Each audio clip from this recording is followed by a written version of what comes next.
अस्सलाम वालेकुम दोस्तों, मैं वफा लांगो आपको अपने चैनल ग्रामर इन डिटेल में खुश आमदीद कहता हूँ। फोर्थ टेंस हम स्टार्ट करेंगे। चौथा टेंस जिसको हम कहते हैं प्रेजेंट कंटिन्यूस टेंस, फेले आल जारी। यूजेज टेंस को हम इस्तेमाल कहाँ करते हैं, जिसको हम फोकस भी कहते हैं। We use this tense for those actions which are going on at the time of speaking. वो काम जो टाइम ऑफ स्पीकिंग यानी बोलने के दौरान शुरू हों या जारी हों, हम उनको प्रेजेंट कंटिन्यूस टेंस कहते हैं। ओके, इंपॉर्टेंट पॉइंट्स हम डिस्कस करेंगे। तीन इंपॉर्टेंट पॉइंट्स हैं जिनको हम डिस्कस करेंगे। नंबर 1 है वर्ब। याद रखना, जहाँ पे वर्ड कंटिन्यूस आए आपने वहाँ पे first form with ING use करना है। First form of the verb with ING में आप फोर्थ फॉर्म भी जिसको कह सकते हो आप यूज कर सकते हैं। क्लियर। नाउ सेकंड जो इंपॉर्टेंट पॉइंट है वो हेल्पिंग वर्ब है, इमदादी फेल जिसको कहते हैं। हमारे पास तीन हेल्पिंग वर्ब है, is, are, am. Is, are, am. इसको हम कहाँ यूज करते हैं? Is used with he, she, it and singular names. You is used with you, we, they and plural names. याद रखना, इनको सिंगुलर्स के साथ, इनको प्लूरल्स के साथ, और आई के साथ आप सिर्फ एक यूज करोगे जिसको हम कहते हैं एम। ओके, इनके शॉर्ट फॉर्म आपको बताता चलूं कि स्टूडेंट्स काफ़ी इनमें मिस्टेक करते हैं। इज नॉट को आप याद रखना इजंट पढ़ेंगे और शॉर्ट फॉर्म ऐसे लिखेंगे रिटर्न में, आर नॉट और एम नॉट दोनों को एक जैसा लिखा जाएगा, लेकिन इसको पढ़ते हैं आंट, इसको पढ़ते हैं एंट। याद रखना, एम नॉट के साथ इसको एंट पढ़ोगे, ain't I, aren't you. Aren't ain't, aren't ain't, aren't ain't, isn't aren't ain't, ये चीज़ों का आपने फ़र्क रखना है। सिंपल सेंटेंसेस में हम डिस्कस करेंगे। फर्स्ट इनका जो थर्ड इंपॉर्टेंट पॉइंट है वो सिंपल फार्मूला होता है, जिसमें हम हर एक की फार्मूले को अलग से डिस्कस करेंगे। सिंपल सेंटेंसेस की डेफिनेशन क्या है? दो सेंटेंसेस विच में सिंपल स्टेटमेंट, सादा बयान जाहिर करते हो। फार्मूला उनका है subject, helping verb, first form with ING, object और एंड में आप लगाएंगे full stop. They are attending the class, वो क्लास अटेंड कर रहे हैं या ले रहे हैं। I am washing the car, मैं गाड़ी को धो रहा हूँ। यहाँ पे आपका सब्जेक्ट है दे और आई, आर आपका हेल्पिंग वर्ब और यहाँ पे एम। यहाँ पे first form with ING attending और सेकंड सेंटेंस में washing. The class and the car आपका क्या होगा यहाँ पे? Object. Negative sentences, those sentences जिनमें आप वो सेंटेंसेस जिनमें आप बयान को इनकार करते हैं। दो सेंटेंसेस इन विच भी डिनाई दी स्टेटमेंट, बयान का इनकार किया जाता है। फॉर्मूला याद रखें, subject, helping verb, not, first form ING, object, full stop. Simple में अगर देखें हेल्पिंग वर्ब और नॉट के वर्ब के बीच में आपने नॉट को लगाना है और आपका ये फार्मूला नेगेटिव में चेंज हो जाएगा। They are not attending the class, वो क्लास नहीं ले रहे हैं। I am not washing car, मैं गाड़ी को नहीं धो रहा हूँ। Interrogative sentences, those sentences in which we ask questions, जिनमें हम सवाल पूछते हैं। Formula for them, bring helping verb at the beginning. याद रखें, आप इस हेल्पिंग वर्ब को जुमले के शुरू में लाएंगे और फिर बाद में सब्जेक्ट आएगा और उसके बाद आएगा फर्स्ट फॉर्म विद आईएनजी और फिर ऑब्जेक्ट और आखिर में आप लगाएंगे question mark. Are they attending the class, क्या वो क्लास ले रहे हैं। Am I washing the clothes, क्या मैं कपड़े धो रहा हूँ। नंबर 4 में हमारे पास आता है फॉर्मल सेंटेंसेस। फॉर्मल सेंटेंसेस की डेफिनेशन, दो sentences in which we ask question and deny the statement and we ask them in a formal way, polite way, respective way.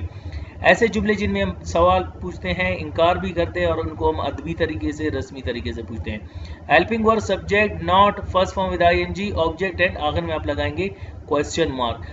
Are they attending the class, क्या वो class ले रहे हैं। Am I not washing the car, क्या मैं गाड़ी नहीं धो रहा हूँ। Informal sentences, those sentences in which we ask question and deny the statement and we ask them in a informal way. ऐसा जुमला जिनमें हम सवाल पूछते हैं, बयान को इनकार भी करते हैं और उन्हें हम गैर रस्मी तरीके से पूछते हैं। Aren't they attending the class, क्या वो क्लास नहीं ले रहे हैं। Ain't I teaching washing the car, ain't I washing the car, क्या मैं गाड़ी को नहीं धो रहा हूँ। सो यहाँ पे इज आर नॉट दे के साथ है तो फिर आंट, और एम नॉट के साथ है तो फिर एंट। लिखा दोनों ही की जाएगा, थोड़ा प्रोनाउंसिएशन में फ़र्क होगा, वो मैं आपको ऑलरेडी प्रीवियस उसमें यहाँ पे मैं आपके साथ डिस्कस कर चुका हूँ। मेन इंपॉर्टेंट थिंग यहाँ पे तो ये समझने की बात थी, लेकिन यहाँ पे इनको ज़हन नशीन करने के लिए, इनको याद करने के लिए इनको आपने बार बार प्रैक्टिस करना है। आज हम चौथा टेंस पढ़ रहे हैं तो आज हमारे फार्मूले हो गए 20, प्रीवियस के 5 थे और 15 थे और अभी के 5, तो ये हो गए टोटल 20। आप 3 वर्ब मैंने लिखे हैं, अब्यूज, अक्यूज, अम्यूज। ये थोड़े एक जैसे, उनका जो फेनिम्स है, उनकी साउंड है आखिर में एक जैसे हैं, तो मैं इनके मानी भी बताता चलूँ आपको। अब्यूज होता है गाली देना, अक्यूज होता है इल्ज़ाम लगाना, अम्यूज के मानी है खुश करना। सो इनमें बहुत फ़र्क होगा, गाली देना, इल्ज़ाम लगाना और खुश करना। रिफ्यूज़ यानी इनकार करना, और डिफ्यूज़ यानी उसको ख़त्म करना, रिजेक्ट करना, जो भी आप इसे कहें आप यूज़ करेंगे। ओके, फर्स्ट हम बनाएंगे सेंटेंस अब्यूज़ का। अब्यूज़ का सेंटेंस बनाने के लिए हमने प्रेजेंट इंडेफिनिट से स्टार्ट करना है और यहाँ तक इसको लेके आना है 20 सेंटेंसेस बनाने। अब्यूज मीन्स गाली देना। जैसे मैं कहता हूँ you abuse him, you do not abuse him, do you abuse him, do you not abuse him, don't you abuse him, you abused him, you did not abuse him, did you abuse him, did you not abuse him, didn't you abuse him, you will abuse him, you will not abuse him, will you abuse him, will you not abuse him, won't you abuse him, you are abusing him, you are not abusing him, are you abusing him, are you not abusing him, aren't you abusing him. ये हो गए आपके 20 sentences abuse में। Accused में आप बनाएंगे इल्ज़ाम लगाना, she accuses me, she does not accuse me, does she accuse me, does she not accuse me, doesn't she accuse me, she accused me, she did not accuse me, did she accuse me, did she not accuse me, didn't she accuse me, she will accuse me, she will not accuse me, will she accuse me, will she not accuse me, won't she accuse me, she is accusing me, she is not accusing me, is she accusing me, is she not accusing me, isn't she accusing me, she was okay। यहाँ पे आपकी ये 20 sentences इसमें भी change हो गए।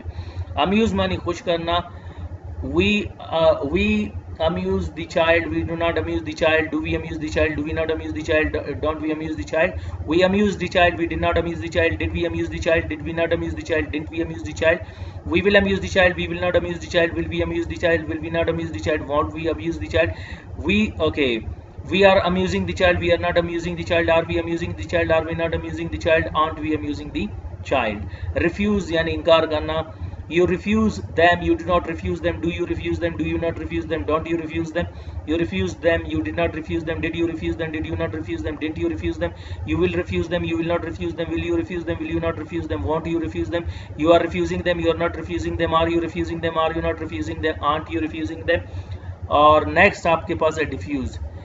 Okay, expert diffuses the bomb, expert does not diffuse the bomb, does expert diffuse the bomb, does expert not diffuse the bomb, doesn't expert diffuse the bomb, the expert diffused the bomb, expert did not diffuse the bomb, did expert diffuse the bomb, did expert not diffuse the bomb, didn't expert diffuse the bomb, expert will diffuse the bomb, expert will not diffuse the bomb, will expert diffuse the bomb, will expert not diffuse the bomb, won't expert diffuse the bomb, expert is diffusing the bomb, expert is not diffusing the bomb, is expert diffusing the bomb, is expert not diffusing the bomb, isn't expert diffusing the bomb। तो आज आपके कितने sentences बने? 5 verb के आपके total बनते हैं 100 sentences. सो आप इसी तरह 5 वर्ब उठाएं डेली बेसिस और आप अपने टेंसेस में प्रैक्टिस करें। उम्मीद है कि आपको लेक्चर पसंद आ गई होगी। अगले लेक्चर में हम प्रेजेंट कंटिन्यूस टेंस की यूजेजेस को इस्तेमाल स्टार्ट करेंगे और वहाँ पे भी हम इनको गहराई से समझने की कोशिश करते हैं। मिलते हैं अगले लेक्चर में। अल्लाह हाफिज़।